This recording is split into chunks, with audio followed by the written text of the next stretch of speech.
my name is Steve Matijcio. I'm the curator at the Contemporary Arts Center in Cincinnati, Ohio, and I'm the curator of Buildering, Misbehaving the City.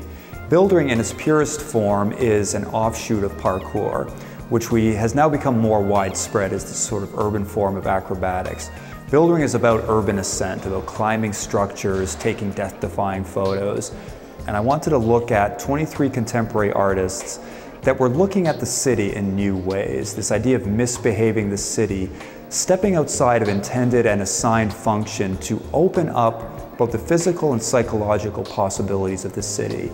So one artist that I think really encapsulates the character and spirit of Buildering is an artist named Lee Walton, who is an American artist typically grouped under the umbrella of social practice or performance art, but he describes himself as an experientialist.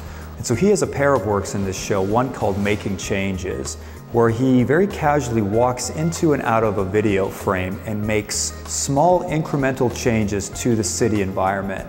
So whether that's taking a bunch of bananas out of a box and putting them in with apples, or flipping up a large iron wheel and allowing it to roll into the street, he does this in a very sort of nonchalant but incremental way, in that he's creating this sort of manifesto of the everyman. He's turned the city into his canvas, and by making these small changes, it's almost like an author switching around sentences in a book.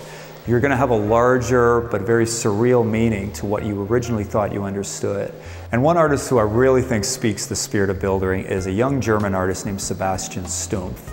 And he's got two pieces in this show, one called Underground Garages and one called Bridges. And Sebastian is this, if this is even possible, a nonchalant daredevil. So to give you an example with garages, he finds all of these slowly closing garage doors that we would typically experience in the city, but rather than just letting that opportunity pass, he takes a running start and barrels under it like Indiana Jones invading a new kingdom. And he increases the drama that much more in the sister piece Bridges, when he starts to literally jump off the side of bridges into the water below. And we don't see him come up. You're never right sure. There's this moment of anxiety when he disappears, and then you're waiting for the next vignette when he reappears. But there's very little showmanship to it. It's not about him high-fiving his cameraman and showing himself off. It's really about almost laying down a template for us not to do it in that dramatic a way, but to step outside of the path, to step outside of that particular walkway, and to reimagine what the city can be when we sort of take ourselves out of our particular physical ways of navigating the city. What psychological possibilities can that open?